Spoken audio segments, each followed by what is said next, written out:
We're starting with Watty Grahams Glen. Last year's finalists, they beat Cargin. So last year's finalists, Glen, they beat Cargin by 11 points to 7. Not exactly the most impressive victory. Emmett Bradley and Danny Talon led the way for the scoring for Glen as they got over what, in my opinion, is a potential banana skin here. But straight away, I'm just going to say it, 26 minutes, Tomas McCann gets sent off.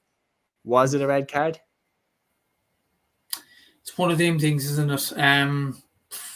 It's harsh, really. It is really harsh on Tomas McCann, really. And it probably swung the game in more ways than one, because Watty Grahams Glen actually got the confidence to go on and win the game, and it wasn't a banana skin as such anymore. Cargin made it tough in the first 25 minutes, and then they get a red card like that. I don't think it was a red card. I'd be interested to see other people's opinions on that, but I think it was harsh, really harsh, and it probably sucked the life out of the game, which the game probably didn't need, because Watty Grahams Glen were probably the better team on paper, but Cargin needed to stick in the game as long as they could. But to get that red card, it was really, really harsh. And at that point of the game, I was looking at scoreline and Scorpio was 4 points to 3. They were in the game, and then to get a dismissal like that, very, very poor decision for the referee. But Watty Grahams Glen, in fairness, they took the initiative. They went on and won the game. But despite the red card, actually, Cargin scored 4 points since that sending off.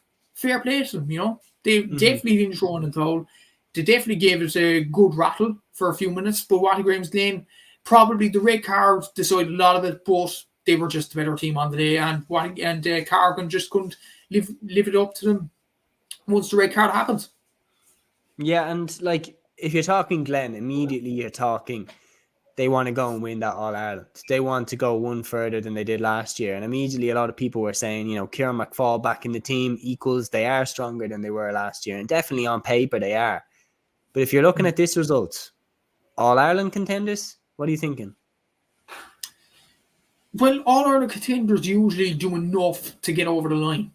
And Watty Grahams Glen did that yesterday. So, I think they are still All-Ireland contenders. They're second in the bookies odds, and they are for a reason. They did very well against Kilmacud last season.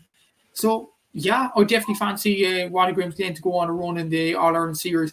But I will say, I think if they get past Naomh Quinn, which I think they should in the semi-final, Scottstown or Trillick is going to be a ferocious battle, whoever it is. So that'll be the massive test for Watty Grahams Glen. And then after that, if they go on and somehow win the Ulster final, they go on and play Kilmacud in the semi-final. And that's another huge test.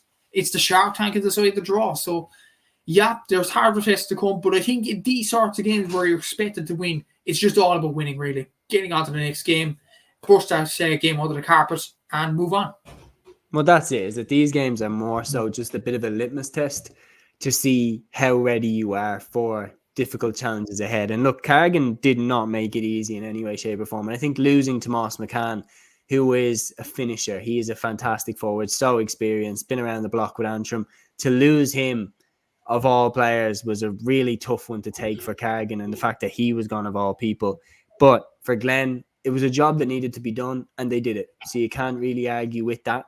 But now, look, into the next round, absolutely, big congratulations to them. But I do think they will need to up their level to beat the Kilmacud Crokes down the line. And I think they have it in them. But it'll be interesting to see how they get on from this point moving forward.